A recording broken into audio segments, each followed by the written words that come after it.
여러분 안녕하십니까? 오늘도 성경의 기본교리 28을 연구하도록 하겠습니다. 오늘은 28번 중 4번에 해당되는 성자 하나님이신 예수 그리스도에 대해서 연구하도록 하겠습니다. 우리는 지난 2주에 걸쳐서 창조주이신 예수 그리스도, 그리고 지난주에는 구속주이신 예수 그리스도에 대해서 공부를 하였습니다. 오늘은 그 마지막 순서로서 하늘로 승천하신 대제사장이신 예수 그리스도에 대해서 연구하도록 하겠습니다. 이 대제사장 주제는 성경의 모든 주제가 매우 중요하지만은 이 마지막 시대에 사는 우리들에게 있어서 하늘 성소에서 대제사장으로 봉사하시는 그 일은 가장 중요하고 요긴한 주제라고 그렇게 생각합니다. 왜냐하면은 다음과 같은 이유 때문에 그렇습니다. 자, 이 문제를 취급함에 있어서 두 가지의 질문을 던지면서 시작하겠습니다. 첫째는 왜 사람은 죽어야 하는가? 둘째로 영원히 살 수 있는 방법은 무엇인가 하는 것입니다. 여기 로마서 5장 12절에 이런 말씀이 있습니다. 한 사람으로 말미암아 죄가 세상에 들어오고 죄로 말미암아 사망이 왔나니 이와 같이 모든 사람이 죄를 지었으므로 사망이 모든 사람에게 이르렀느니라. 아담은 하나님의 창조하신 우리의 조상입니다. 그가 하나님이 지시하신 것을 그가 어김으로 인해서 결국 그 결과로 인해서 죽음이 이르게 되었습니다. 아담 이후로 이 세상에 태어난 모든 사람은 아담의 지은 그 죄의 결과에서 벗어날 수가 없습니다. 사망은 원하는 것이 아니지만은 우리의 운명이 되고 말았습니다. 여기 오늘 말씀에서 모든 사람이 죄를 지었으므로 사망이 모든 사람에게 이르렀다 이렇게 이야기하고 있습니다. 이 세상에 태어난 사람치고 죽음에서 벗어날 수 있는 사람은 한 사람도 없는 것을 볼 때 이 세상에 태어난 모든 사람들은 모두 오늘 이 말씀처럼 다 죄인인 것입니다. 원래 사람에게는 사망이 있지 아니했지만은 아담의 범죄로 인하여 그 후손들 모두에게 사망이 오게 되었습니다. 결국은 사망에서 생명으로 가는 그 길을 죄가 가로막고 있는 것입니다. 그렇다면은 이러한 우리의 운명을 타개할 수 있는 방법은 없겠습니까? 마태복음 1장에 우리가 지난 시간에도 공부한 내용입니다만은 여기에 천사가 마리아에게 이렇게 이야기했습니다. 아들을 낳으리니 이름을 예수라 하라.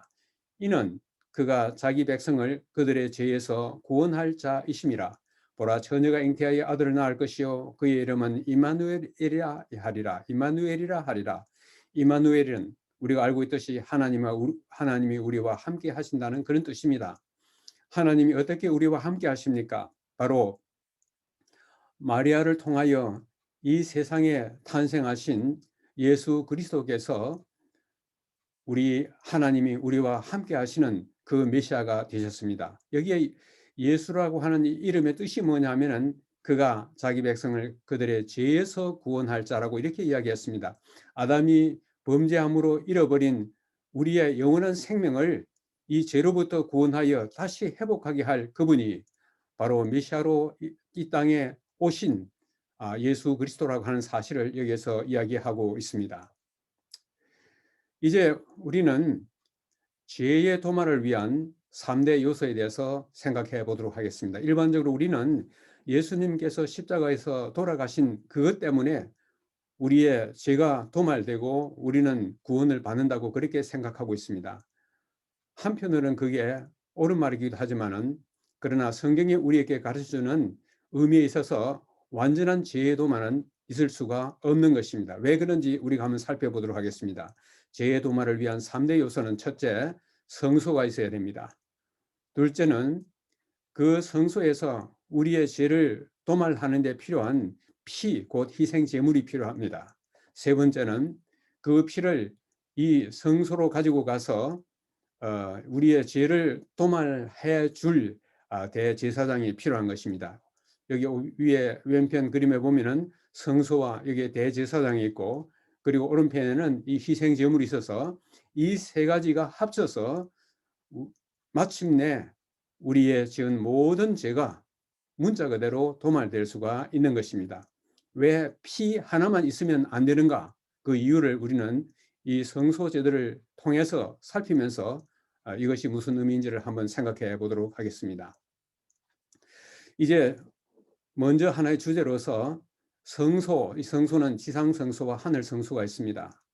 이 지상성소와 하늘성소가 어떤 관계에 있는지를 한번 살펴보도록 하겠습니다.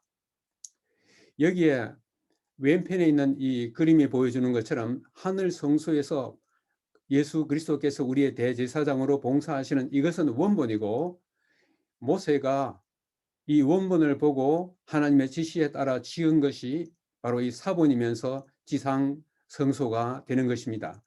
원본과 사본, 이런 가운데서 이 두 성소에 어떤 관계가 있는지를 한번 살펴보도록 하겠습니다. 지상 성소와 하늘 성소입니다.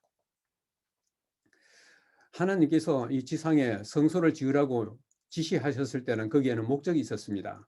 그것은 바로 뭐냐면은 이 하늘 성소에서 진행되고 있는 일을 갖다가 우리가 이해하기 위해서는 지상 성소에서 진행되고 있는 그 일을 우리가 완전히 깨달을 때에 하늘 성소도 깨달을 수 있다고 하는 것입니다.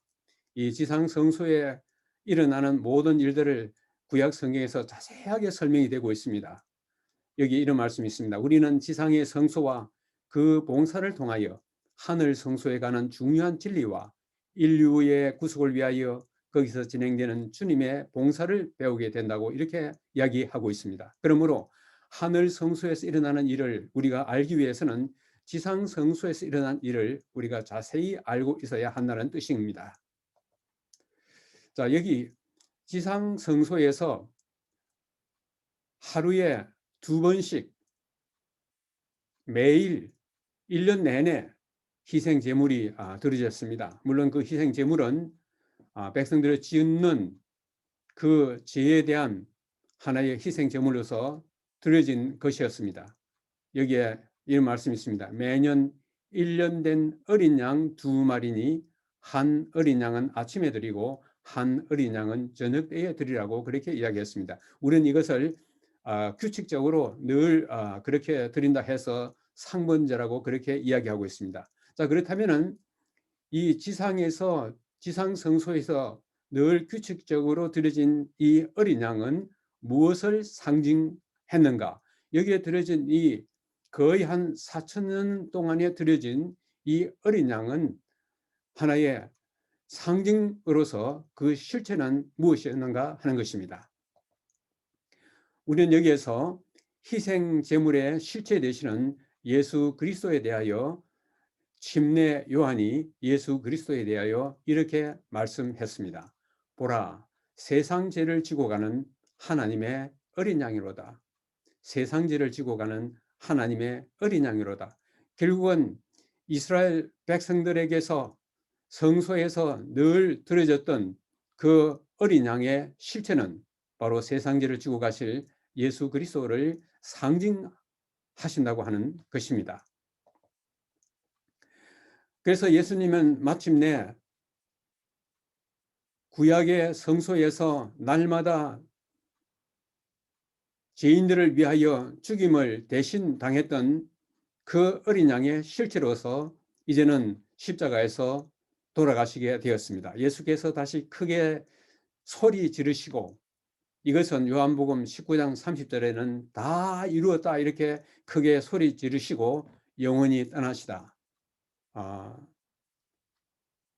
생명이 다하시고 돌아가셨습니다. 이에 성소 휘장이 위로부터 아래까지 찢어서 둘이 되고 그리스도의 죽음으로 지상 성소가 닫히게 되었습니다. 이 지상 성소에서 드려졌던 그 모든 양의 실체 되시는 예수 그리스도께서 십자가에 돌아가셨기 때문에 이제는 지상 성소가 그 사명을 다 했기 때문에 더 이상 존재할 이유가 없었습니다. 그래서 지상 성소가 닫히게 되었습니다. 예수 그리스도의 십자가로 인하여 대제사장이 하나님께로 나아가는 그 길에 하나님과 사람 사이를 가로막았던 이 휘장이 위에서부터 아래로 찢어짐으로써 하나님께로 나아가는 그 길이 이제는 열리게 된 것입니다. 여기 히브리서 9장 24절에는 그리스도께서는 참 성소의 모형에 불과한 사람의 손으로 만든 지상의 성소에 들어가신 것이 아니라 우리를 위해 하나님 앞에 나타나시려고 하늘에 있는 성소에 들어가셨다 했습니다. 예수님께서 하늘로 승천하시면서 바로 하늘 성소가 열린 것입니다. 그러므로 우리는 지상 성소와 하늘 성소를 생각해 볼 때에 성소가 결코 닫힌 적은 없다고 하는 사실을 알 수가 있습니다. 여기 히브리서 4장 14절에는 그러므로 우리에게 큰 대제사장이 계시니 승천하신 이곧 누구십니까? 하나님의 아들 예수 그리스도께서 하늘로 승천하셔서 우리의 대제사장이 되셨다는 사실을 여기서 말씀해 주고 있습니다.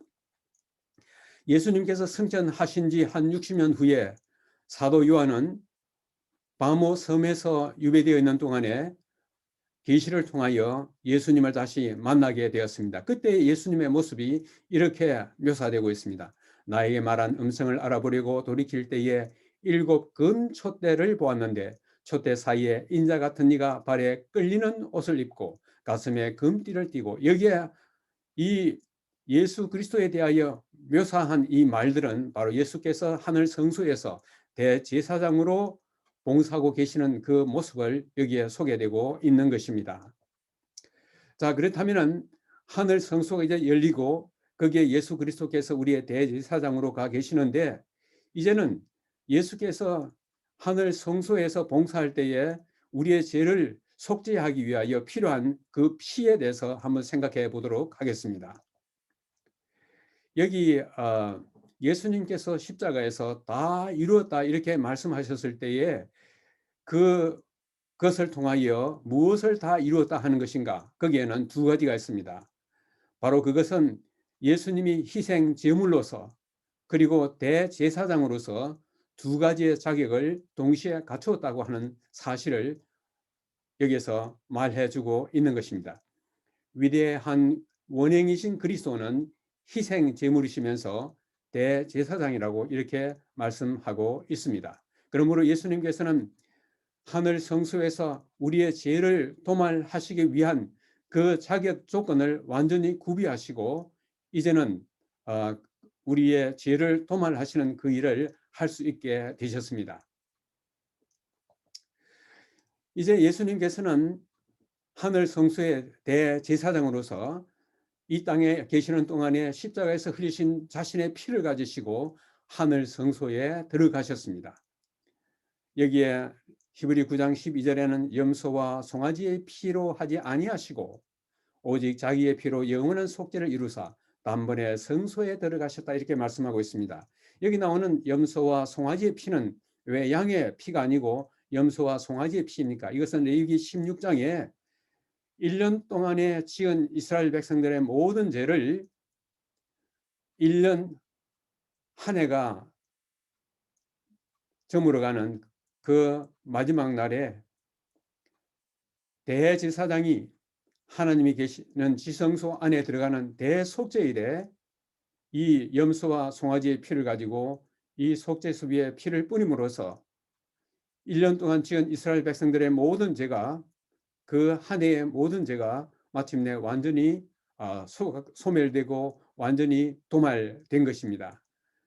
그런데 지상 성소의 대속죄일은 이렇게 되었지만은 하늘 성소의 대속죄일은 바로 여기에 이 짐승의 피가 아니라 예수님 자신의 피로 영원한 속죄를 이루사, 여기에 영원한 속죄라고 하는 말은 지상 성소에서 대속죄일에 거행되었던 이 대속죄일의 중보 대제사장에 의해서 이루어지는 죄의 도말은 그 해로서만 좋겠습니다. 그 다음 해도 계속적으로 반복되어야 하는 것이었습니다. 그러나 예수님께서 십자가에서 흘리신 그 피는 영원한 속죄, 두 번 다시 반복할 필요가 없는 한 번으로서 족한 영원히 속죄할 수 있는 그런 하나의 피를 여기에 마련하시고, 이제는 예수님께서 하늘로 승천하시자마자 우리의 죄를 도말하시기 위하여 단번에 성소에 들어가셨다고 그렇게 말씀하고 있습니다. 이제는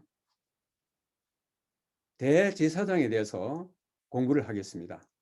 대제사장에 대해서 우리가 이미 한번 살펴보았습니다만은, 우리의 죄를 갖다가 완전히 도말하기 위해서는 세 가지의 중요한 요소가 있다고 그렇게 말씀드렸습니다. 하나는 성소요, 두 번째는 피요, 그리고 마지막으로 제사장이라고 말씀드렸습니다.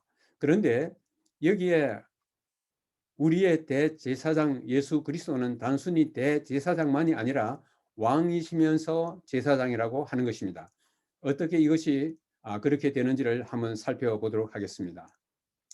예수님께서 하늘로 승천하실 때 이렇게 말씀하셨습니다. 예수께서 나와 말씀하여 이르시되 하늘과 땅의 모든 권세를 내게 주셨다. 하늘과 땅의 모든 권세를 내게 주셨다. 이것이 무엇을 의미할까요? 여기에 이런 말씀이 있습니다.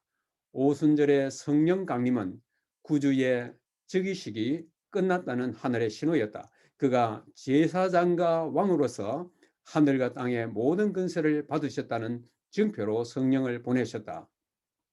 여기에 하늘과 땅의 모든 권세를 받으셨다 하는 그 말은 예수님의 즉위식을 말하는 것으로서 제사장과 왕으로서 등극하신 것을 이야기하고 있습니다. 왕과 제사장으로 등극하신 것을 여기에 이야기하고 있습니다. 이것이 실질적으로 어떻게 가능한가, 성경에서 그것을 미리 예고했는가 하는 것을 한번 살펴보도록 하겠습니다. 우리는 이 성경 가운데서 이 제사장이라고 했을 때 그는 결코 왕이 된 적이 없습니다. 그러나 한 사람 예외가 있습니다. 창세기 14장에 멜기세덱은 왕이면서 제사장이었습니다. 살렘 왕 멜기세덱, 그는 지극히 높으신 하나님의 제사장이었습니다. 이런 멜기세덱의 그 하나의 서열을 따라서 예수 그리스도도 왕이시면서 제사장이 될 것을 이미 예고되어 있습니다. 시편 110편 4절에는 너는 왕 멜기세덱의 서열을 따라 영원한 제사장이라. 바로 이 말씀대로 예수님은 멜기세덱의 그 서열을 따라서 왕이시면서 영원한 제사장이 되셨습니다. 여기에 대한 더 자세한 이야기는 나중에 히브리서를 연구하게 되면 거기에 대해서 상세하게 설명하겠습니다만은 여기서 간단하게 설명을 드렸습니다. 그 다음에 이 계시록 19장에는 백마를 타신 분이 거기에 묘사되어 있는데, 그 전후 묘사의 내용을 보면은 그는 일반적인 어떤 인간에 대한 묘사가 아니라 하나님에 대한 묘사입니다. 특별히 성부 하나님에 대한 묘사가 거기에 나와 있습니다. 그 옷과 그 다리에 이름을 쓴 것이 있으니 만왕의 왕이요 만주의 주라, 만왕의 왕이요 만주의 주라. 바로 이것을 통해서 예수 그리스도께서는 만왕의 왕이시면서 우리의 대제사장이 되신다는 사실을 여기에서 오늘 말씀하고 있습니다. 자, 그렇다면은 어떤 면에서는 이제는 모든 자격을 다 갖추었습니다. 하늘 성소가 있고 거기에 대제사장이 있고 대제사장이 속죄할 또 피가 이미 다 준비되었습니다. 그러면 대제사장은 하시는 일이 무엇인가? 그것을 한번 살펴보도록 하겠습니다. 좀 전에도 말씀드렸습니다마는 하늘 성소에서 대제사장이 하시는 그 일을 우리가 이해하기 위해서는 지상 성소에서 대제사장이 했던 그 일을 우리가 이해할 때야만이 가능하다고 말씀했습니다. 레위기 16장 30절에는 이 날에 너희를 위하여 속죄하여 너희를 정결하게 하리니 너희의 모든 죄에서 너희가 여호와의 앞에 정결하리라. 오늘 여기에서 이 날은 뭐냐면은 대속죄일입니다. 대속죄일에 대제사장이 지성소에 들어가서 이 속죄소 위에 피를 뿌림으로써 한 해 동안에 지은 이스라엘 백성들의 모든 죄가 완전히 도말되었습니다. 그래서 여기에 이 너희의 모든 죄가 사람 앞에서 정결하게 되는 것이 아니라 바로 여호와 앞에서 정결하게 된다고 그렇게 말씀했습니다. 자, 그렇다면은 하늘의 대속죄일, 거기에는 어떤 일이 일어나고 있겠습니까? 히브리 9장 23절에 그러므로 하늘에 있는 것들, 하늘 성소의 모형인 지상 성소는 이런 것들, 양들의 피로서 정결하게 할 필요가 있었으나 하늘에 있는 그것들, 여기에 저는 제2의 문서라고 그렇게 했습니다.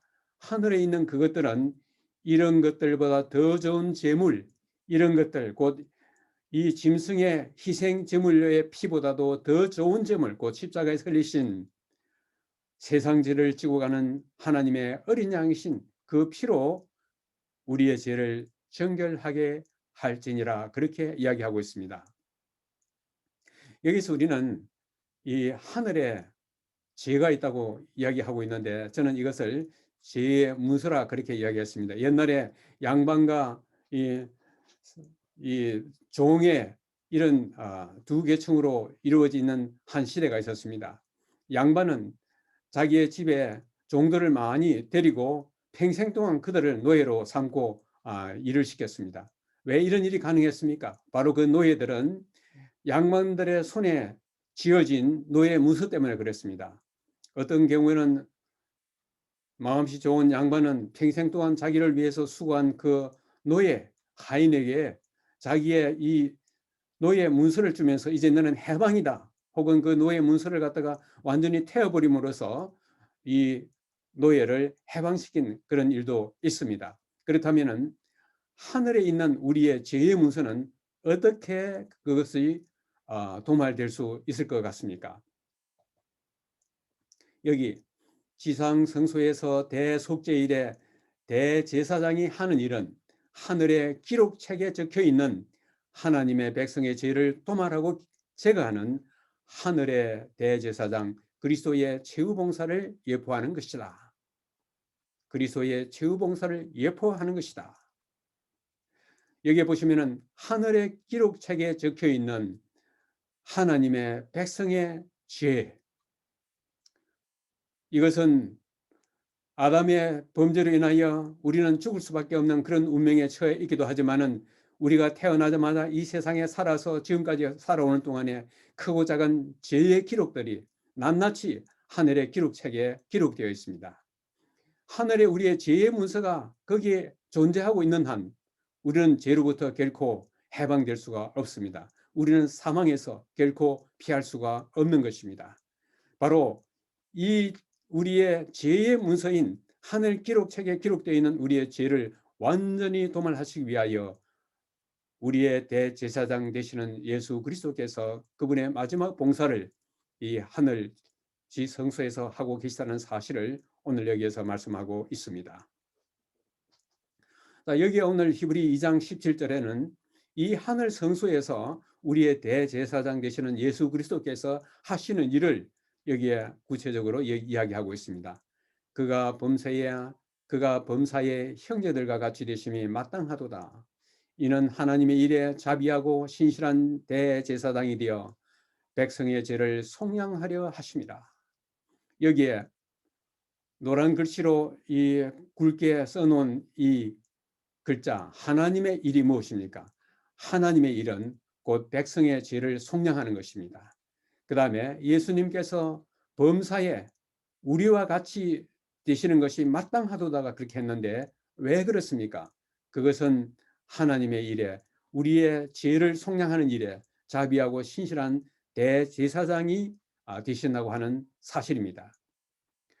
우리 지상의 이 제사장들, 지상 성소에서 봉사했던 제사장들이나 대제사장이 그들과 함께 있었던, 그들과 함께 살았던 그들의 이웃에 대해서 얼마만큼 함께 살면서 가까이 있으면서 그들의 사정을 속속들이 알고 그렇게 하면서 그들을 대속하는 그 일을 했는지 잘 모르겠지만은, 우리의 대제사장 예수 그리스도는 이 땅에 33년 반 동안에 하나님께서 사람으로 오신 그분이 우리와 함께 사시면서 우리의 삶의 어두운 면, 우리의 삶의 아픈 고통의 그런 모든 것들을 속속들이 아시고 우리의 눈물과 우리의 고통과 우리의 고뇌와 우리의 모든 것들을 속속들이 아시기 때문에 우리가 참으로 진토이고 우리가 참으로 보잘것없는 참 그런 티끌 같은 존재를 하는 사실을 너무나 잘 알고, 우리가 참으로 연약하여 실수도 많다고 하는 그런 사실을 너무나 잘 알고 있기 때문에 우리를 위하여 중보하고 계실 때 자비하고 신실한 대제사장이 되어서 우리를 위해서 그 어느 누구보다도 우리의 죄를 속량하신다 하는 것입니다. 그런데 오늘 여기에서 씻음이 왜 중요한지를 잠깐 말씀드리도록 하겠습니다. 여기 이 장면은 여러분께서 잘 아시는 것처럼 최후의 만찬 그 석상에서 예수님께서 제자들의 발을 씻기는 이 세족 예식이 있을 때에 제자들의 발을 씻기고 베드로 차례가 왔을 때 베드로는 주님, 제 발은 절대로 씻기지 못합니다. 그렇게 이야기했습니다. 이때 예수님께서 중요한 말씀을 하셨습니다. 내가 너를 씻어 주지 아니하면 네가 나와 상관이 없느니라. 내가 너를 씻어주지 아니하면 네가 나와 상관이 없느니라. 이 말씀은 차원 높은 죄사함에 대해서도 말씀하신 것이라고 그렇게 말씀하고 있습니다. 씻음이 왜 그렇게 중요한지를 다음에 말씀으로서 한번 생각해 보도록 하겠습니다. 여기 계시록 7장에는 14만 4천의 특징이 여기에 나타나고 있습니다.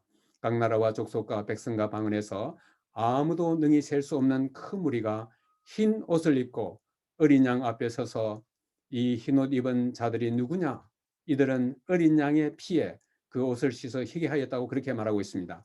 각 나라와 족속과 백성과 방언, 이 말 속에는 이 지상에 존재하는 모든 사람들이 여기에 포함되어 있습니다. 여기 나오는 14만 4천은 실제적인 숫자가 아니라는 것을 우리는 잘 알고 있습니다. 우리는 14만 4천을 다 실 수가 있습니다. 이것은 실제적인 숫자가 아니라 상징적인 숫자로서 아무도 능히 셀 수 없는 큰 무리를 상징적으로 나타내는 숫자인 것입니다. 이들이 흰옷을 입고 있습니다. 그 흰옷을 여기에 이 하늘 유리바닷가 위에서 승리의 면류관을 쓰고 흰옷을 입고 있는 이 사람들의 하나의 그들을 구원할 수 있었던 하나의 징표로서 주어진 이 흰옷은 무엇입니까? 바로 어린 양의 피에 그 옷을 씻은 사람들입니다. 어린 양의 피에 그 옷을 씻은 사람들입니다. 어디서 이들은 어린 양의 피에 그 옷을 씻었습니까? 그것은 바로 하늘 성소에서 예수 그리스도께서 자기 자신이 흘리신 그 피로 우리의 모든 죄의 기록을 말끔히 씻고 계시고 우리의 죄를 깨끗하게 도말하고 계시는 것입니다. 자, 여기에서 우리는 죄의 도말의 결과에 대해서 한번 생각해 보도록 하겠습니다. 고린도후서 5장 19절에 하나님께서 그리스도 안에 계시사 세상을 자기와 화목하게 하시며 그들의 죄를 그들에게 돌리지 아니하시고, 이 가운데서 참 우리들에게 용기를 주는 말씀은 그들의 죄를 그들에게 돌리지 아니하시고 나의 죄를 나에게 돌리지 아니하시고, 죄의 도말의 결과 두 번째를 한번 살펴보도록 하겠습니다.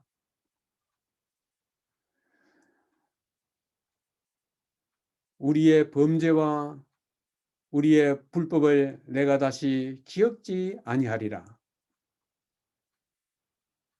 이것들을 사하셨은즉 다시 죄를 위하여 제사 드릴 것이 없느니라. 지상의 성소에서 대제사장이 대속죄일에 죄를 도말하는 그 일을 했지만 그것은 해마다 반복되어야 했습니다. 그러나 예수님께서 영원한 속죄를 하셨기 때문에 다시는 죄를 위하여 제사 드릴 것이 없게 되었습니다. 그리하여 우리의 죄와 우리의 불법을 다시는 기억하지 아니하겠다고 그렇게 말씀을 하셨습니다. 얼마나 우리에게 용기가 되고 위로가 되는 말씀인지 알 수가 없습니다. 이렇게 되었을 때에 우리는 하늘의 대속죄일이 끝나면 예수께서 우리를 데려가시려고 구름 타고 이 땅에 다시 오신다. 저는 이 예수 그리스도의 재림의 장면을 참 좋아합니다. 천천만만의 천사의 옹이 되어서 이 땅으로 오시는 그 영광스러운 장면을 바라보면서 만약에 하늘 지성소에서 예수 그리스도께서 나의 죄의 기록을 말끔하게 그것을 도말시키지 않았더라면 내가 바로 그 하늘 봉사가 끝나자마자 이 땅에 있는 당신의 백성들을 데리고 가시기 위해서 오시는 그날을 내가 기쁨으로 영접할 수 있었겠는가 하는 것입니다. 참으로 흠도 없고 점도 없고 마치 내가 한 번도 죄짓지 아니한 사람처럼 우리의 죄로부터 완전히 정결케 하시고 완전히 죄를 도말하신 주님을 만나 뵐 수 있다는 것 얼마나 큰 용기가 되고 큰 위로가 되는지 알 수가 없습니다. 저는 오늘 여기에서 이 말씀을 마치면서 한 가지 꼭 이 말씀을 남기고 싶습니다.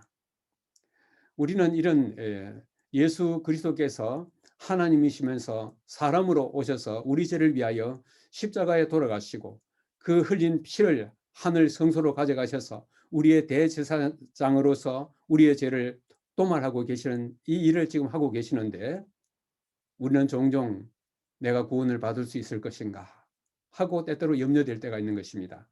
때때로 우리의 구원에 대해서 불안할 때가 있습니다. 내가 이렇게 해서 구원받을 수 있을까? 우리가 잘 아는 것처럼 우리는 우리 스스로 아무리 내가 착하고 선하게 산다 할지라도 그 자체가 나를 구원할 수 없습니다. 우리가 구원할 수 있는 오직 유일한 길은 우리의 대제사장 되시는 예수 그리스도께서 그분이 친히 흘리신 십자가의 피로 내 죄를 지금 하늘 성소에서 하시는 그 죄의 도말에 의해서만이 나의 구원이 확실해지는 것입니다. 그러므로 우리는 우리의 구원에 대해서 조금도 염려하거나 조금도 불안해할 필요가 없는 것입니다. 내가 예수 그리스도를 떠나지 않는 한, 내가 예수 그리스도와 밀접한 관계를 유지하고 있는 한 우리는 우리의 구원에 대해서 도무지 염려하거나 불안해할 필요가 전혀 없는 것입니다. 우리는 우리의 구원에 대해서 절대적인 확신을 가져야 합니다. 우리는 하늘 성소에서 이루어지는 그 놀라운 일을 보고 절대적인 믿음으로 우리의 구원에 대하여 절대적인 확신을 가져야 되는 것입니다.